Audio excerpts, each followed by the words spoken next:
په دې ځای کې یو مشهوره مسله ده چې وایي کې نن سم خلک ډېر زیات اختلافات کوي او دا د صحابو په دور کې هم مختلفون فيه مسله وه چې هغې ته مسله د سماع موتا وایي چې مړي خبرې اوري او که مړي خبرې نه اوري. نو دا اختلاف چې کوم دی دا د صحابو په دور کې هم عام و، د صحابو په منځ کې هم و. ځکه عبدالله ابن عمر رضی الله تعالی عنه چې کوم دی دا د سماع موتا قایل و چې مړي اوري، او عایشه رضی الله عنها چې کوم وو هغې به د دې نفي کوله چې نه مړي نه اوري. د دغې وجې نه نور صحابه چې کوم وو دا هم په دوو ګروپونو کې تقسیم و چې چا به ویل چې مړي اورېدل کوي او چا به ویل چې نه مړي اورېدل نشي کولی. نو په دغه بنا باندې ائمه مجتهدین چې کوم دي نو په هغې کې هم د دې اختلاف دی، په دې کې اختلاف دی چې مړي اوري که مړي نه اوري. نو امام شافعي او امام مالک رحم الله د هغو رایه دا دی چې مړي چې کوم دي نو دا اورېدل کولی شي. او علامه عبدالبر فرمایي چې په دې باندې اکثر علما چې کوم دي د هغې هم دغه مذهب دی چې مړي اوري. او دلایل چې کوم دي د انس رضی الله تعالی عنه حدیث دی چې نبی علیه الصلاة والسلام حدیث دی چې رسول الله صلی الله علیه وسلم فرمایي چې کله مړی په قبر کې کېښودی شي او د دین د دې خپل خلک واپس شي نو انه یسمع قرع نعالهم، دا مړی چې کوم دی نو دا د دې خپلو رشته دارانو د دې پیزار د کلپ کلپو د اوازونه چې کوم دی دا اوري، یعنې خپو د اوازو دا کشار اوري چې کله دن د خپل خپلوان واپس کېږي. په دې حدیث نه ثابت شوه چې مړی اوري. دا بخاري مسلم دا حدیث نقل کړی د انس رضی الله تعالی عنه نه. او بل حدیث چې کوم دی نو دا حدیث سره کوم چې موږ په دې باب کې ووایو دا قلیب بدر ده چې نبی علیه الصلاة والسلام په دې موقع باندې دې کفار چې کوم دي کومه دا سرداران چې مړه شوي 40 سرداران او دا نور کسان چې کوم مړه نبی علیه الصلاة والسلام راغی د دې قبر ته ودرېدو، دا کوی ته ودرېدو، په دې باندې اواز کاو چې پلاني زوی د پلانیه. او نبی علیه الصلاة والسلام پکې عمر رضی الله تعالی عنه ته وویل چې دا خو نه اوري. نبی علیه السلام ته وویل چې نه دا چې کوم دي نو دا ما انتم باسمع لما اقول لهم، تاسو دې نه ډېر زیات اورېدونکي نه زما خبرې لره، دیو چې زما خبره څومره اوري دومره تاسو هم نه اورئ. په دې نه ثابته شو چې مړی اوري. دویم مذهب چې کوم دی د امام ابو حنیفه او امام احمد ابن حنبل رحمهم الله دیو ته نسبت شوی دی چې دیو وایي چې مړی نه اوري. او دیو دپاره دلایل چې کوم دي دا د سورة النحل یو آیت ته چې الله فرمایي چې انک لا تسمع الموتى، ته مړو ته اورول نشي کولی.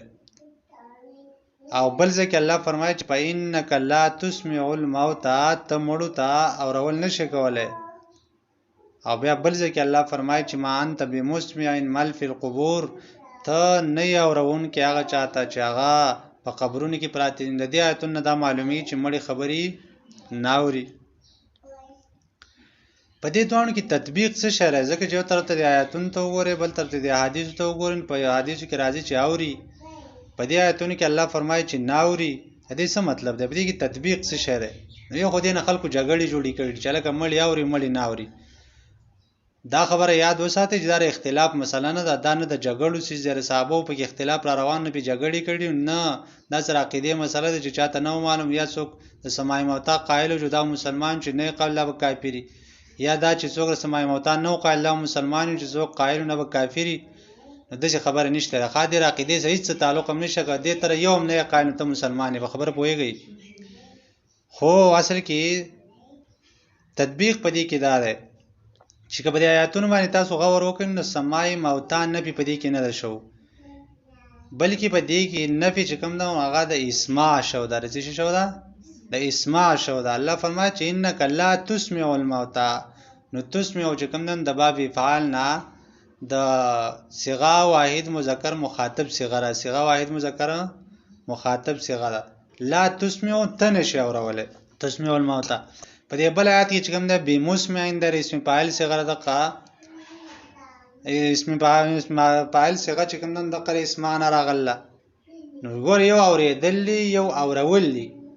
تاسو زما خبره اورئ او زه چې کوم دی نو زه تا ته اورونکی یم. په خبره پوهېږئ که نه؟ په دې نو لہذا په دې کې فرق دی. په دې آیاتونو کې چې کومه نفي شو ده نو هغه د اسماع شو ده رځي شو ده د اسماع شو ده او په حدیث کې چې کوم ده نو هغه د سماع خبر ده چې دا مړی اوري نو خلاصه د خبر دا شو چې د انسان خپل طاقت نشته چې دا خپل کلام کله مو غواړي په کم ځای کې مو غواړي او کم خبرې مو غواړي نو د مړی تا ورول شي دا د انسان په طاقت کې نه دی البته الله رب العالمین په دې باندې قادر دی چې کم سیز زمونږ هغه تا ورول غواړي کله او تا ورول غواړي او د چا هغه تا ورول غواړي دا د الله په اختیار کې ده نو لنډه خبر دا شو چې په کم ځای کې د نصوصونو ثابت دي نصوص موجود دي چې هلته مړی اوري نو لہذا په دغه ځای کې به دا جګړې نه کوي نو الله رب العالمین هغې ته اوري او په کم ځای چې نصوص نشته او محض د قیاس په وجه باندې سړی په دې خبره پسې نښتی چې نه مړی خامخا اوري